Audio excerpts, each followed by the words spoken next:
IPL টি-20 খবর। টি-20 ক্রিকেটের ইতিহাসে প্রথম ব্যাটার হিসেবে কোনো একটি ভেন্যুতে ৩৫০০ বা তার বেশি রান করে ইতিহাস গড়লেন বিরাট কোহলি।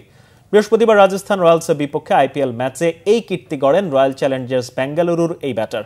২০০৮ সালে বেঙ্গালুরুতে যোগ দেওয়ার পর থেকে চিন্নাস্বামী কোহলির হোম গ্রাউন্ড। সেখানে বৃহস্পতিবার রাতে ৪২ বলে ৮-৪ ও ২ ছক্কায় ৭০ রান করে এই মাঠে ৩৫০০ মাইল ফলক টপকে যান ৩৬ বছরের কোহলি।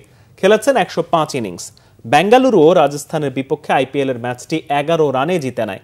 টি-20তে একক ভেন্যুতে ৩০০০-এর বেশি রান করা ৬ ব্যাটারদের একজন কোহলি।